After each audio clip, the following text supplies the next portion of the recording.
fast. Who goes there?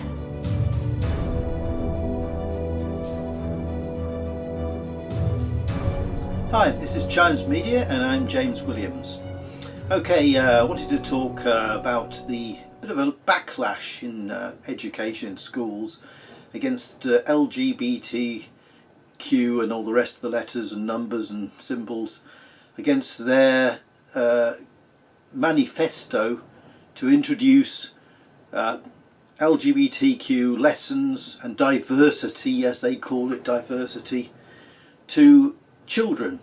And start off with, I'll play a little video showing you, this was actually taken in August 2018, so it's filtered through somewhat, and it was of 6-year-olds being made to write love letters, gay love letters, and obviously attracted quite a reaction to that kind of thing. You're Prince Henry. You're going to tell Thomas White it's a brilliant idea for him to marry you. Yes. Lucas, bring your way over here. That's enough. Right before you write it down. Think about our ideas on the board.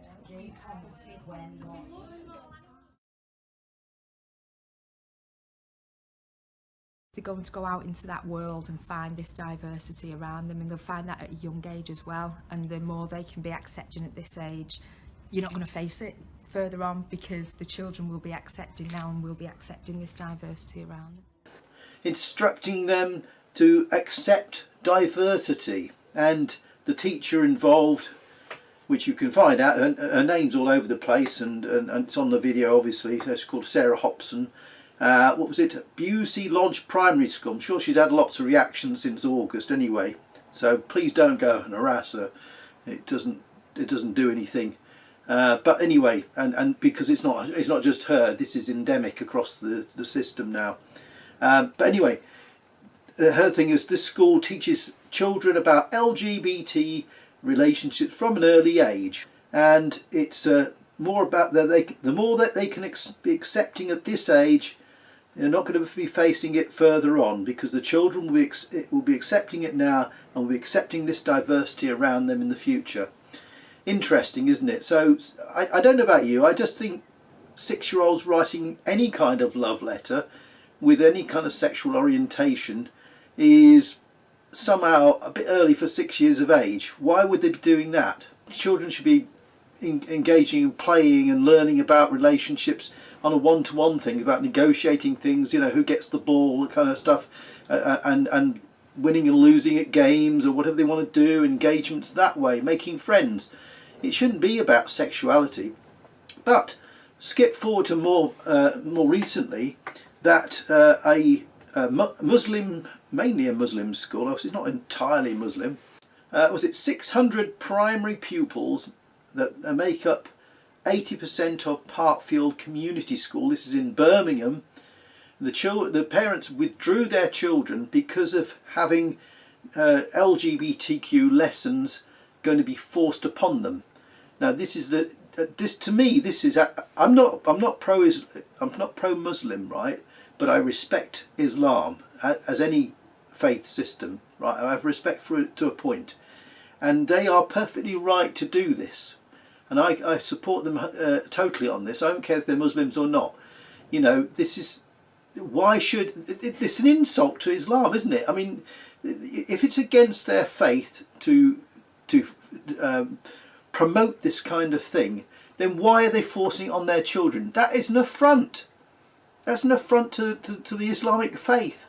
And there's lots of things wrong with Islam, don't get me wrong, but I think on this principle they are 100% correct, because it is totally out of order. So it's an estimated 600 Muslim children were withdrawn from the school in protest against lessons about homosexuality and gender equality. It's under what they call the No Outsiders programme. And you know, he gets a couple of people who are advocates for gay rights, or whatever you like to call it, and they force this on them. Now, does it need to be said, right, that, you know, when it comes to sexuality, any community that does not reproduce, and this is nature's rule, not anybody else's, if a community, if a group, if a society does not reproduce its next generation, it is doomed for extinction. You stop breeding, you die out. It's largely what they say when they look at it, it's what caused the collapse of the Roman Empire. They basically got decadent and stopped breeding.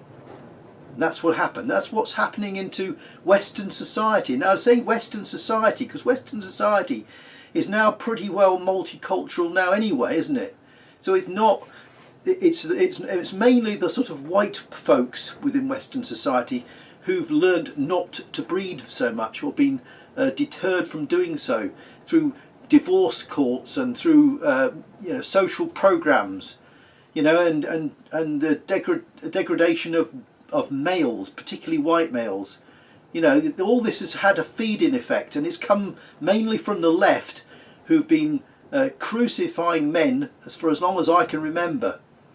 I started off, being fairly open-minded about feminists and things like that, and then I found out I'm not talking about the feminists you can chat to. It's mainly the feminists, the radical feminists, I learned to loathe, because I found that what they were about was about hatred more than love.